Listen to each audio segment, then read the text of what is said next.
before we could go off on LeBron for a bit, the last thing I want to talk about briefly is, for Boston fans, this one stung a little bit because it was Title 17. And again, being the old man in the panel, I very well remember winning Banner 16 and it being this awesome thing and being so far ahead of the Lakers at that point. It was 16-9 when the Celtics won that title. And granted, the Lakers went on after that and they won in 87, but they've added since then 8 titles. Okay.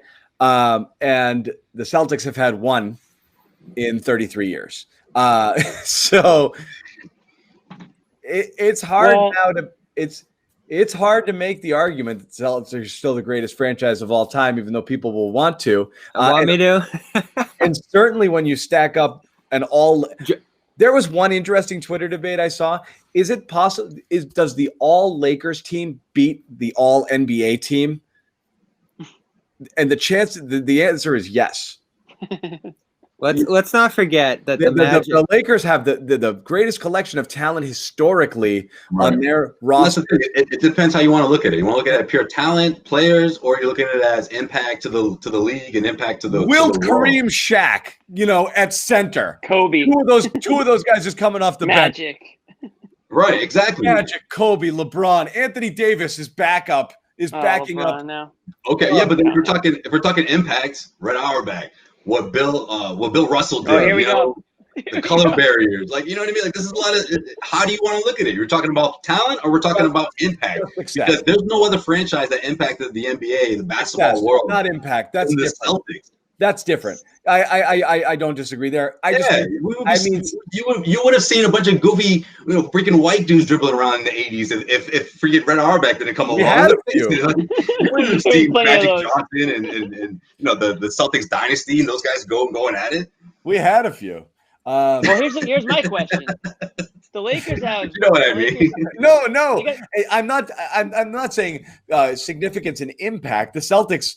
Okay, pure talent. You're talking. I'm just saying the most successful and the greatest. That the LA 17 might be more impressive than the Celtics 17. The Celtics won a lot of those at a time when they would have 5 of the 10 best players in the league on their team because of the way that they were able to manipulate their roster. They won so many in a row and accumulated them over such a tight period of time when they just dominated the NBA. But when you space it out over time, when there's more teams and it's more competitive and into the modern era, it's really hard to argue against it. The Lakers have been the better marketing team, and that's gained them a lure that I think has put players, legends into their lap. I mean, we look at how they got Kobe by Kobe just basically diverting himself there in the draft. Shaq doing everything he could to get himself out of Orlando and go there. I think it's more impressive to see what Boston's done with a practice facility in the back of Boston Sports Club for so many years, being in a cold weather climate where no one wants to go,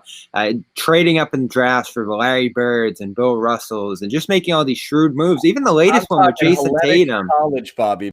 Back in the day, Hellenic College. Yeah, it's been impressive what they've been able to do in spite of things. I was playing Greek League basketball downstairs, and Joe Klein and I started running laps upstairs. I couldn't believe when I went in 2018, wow, this is where they practice up in Waltham. Hellenic College. I was there playing ball when Celtics would be working out and stuff. They were winning championships. That was before nonetheless. Sports Club. Yeah, well, the training facility in El Segundo is not that sexy either for the Lakers. But anyway, I'll say this though: the Lakers they won their 17th. The Celtics have 17, but the Celtics 17, they are the Boston Celtics. They have 17 championships in Boston. So we look at the Lakers, 5 of theirs are in Minneapolis, Minnesota. So he's got the pen because he did the math on this right before. I just did the subtraction. 17 minus 5. You had to write it out. 12. They have 12 in LA.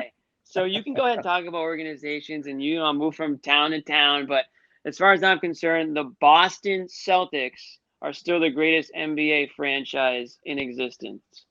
You know what? Let's put it like this, okay? Such a homer take. Let's give it to the Lakers. That's it. Right? The Lakers just pushed ahead. The next 5 years, which team is going to win more championships? And I think that's LA. I don't know how you can't say LA. to Bobby's Probably gonna be the point, Lakers, right? to Bobby's point, in this whole new universe that we're living in and have been living in, it's just hard to imagine these destination warm weather cities not being the dominant ones in the NBA for years to come. It's amazing Milwaukee struck gold with Giannis, and he actually wants to stay, and they're in the conversation here year after year. But I mean, I don't see how this isn't going to be LA, Miami, or New York, Brooklyn for some combination of the next, rest of our lives. I mean, Brooklyn, no, I'm not worried about Brooklyn. Well, the fortunate thing for anytime those teams have money, when three guys get together because they played AAU ball together, and when Tatum looks at Beal and he says, "Hey, we're buddies and we have an agent. Where do we want to go play together?" They're going to be looking at one of the New Yorks, the LA, or Miami. I mean, that's it. Dallas, maybe Chicago has a little reemergence. Who knows? No. That's it. Those are the spots. Those are spots. Which, again, to Bobby's point, why you're fortunate, you've had now 3 years out of the last however many that a top tier free agent has chosen Boston as a and I think in terms of doing it the old way with trading in the draft, with making trades traditionally, Boston's still probably as good as anyone at doing it that way. Right. They just don't have the accessibility to the other channels. And maybe Jason Tatum makes Boston that place. I mean, that's still a key point, that they got him, that they made the move, and he's become what he's become, to where he could eventually become that guy to attract others. And again, it is interesting because you're talking about that Olympic showcase. That's stuff like that. That's the very beginning, and that's why the Celtics did that strategically. Yeah, like send them all, and then here. This is where how many allegiances were made playing on Team USA roster? Jalen and Donovan Mitchell. Yeah. Guys, what did we? That's a good one. That's the thing, though. The bubble happened, and you don't think players were talking to each other. Oh my God. You have no idea. Yeah, that's a good point. So they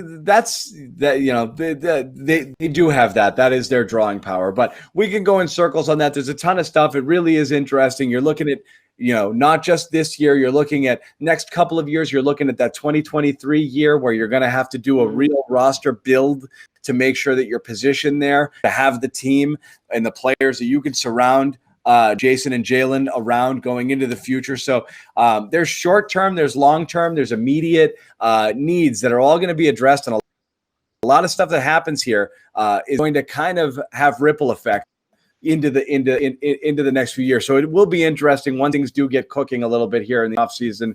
But we'll have more to talk about next week. Until then, Jimmy Toscano, Bobby Manning. I got to say your name last, Josue, so I get it right. Don't say it. And Josue Pavon. They need to bring back that meme or whatever that was. Yeah. Not bad, though. That's pretty good. Josue Pavon from heavy.com. Wrapping it up here with the Garden Report. Thanks for watching. We'll be back next week.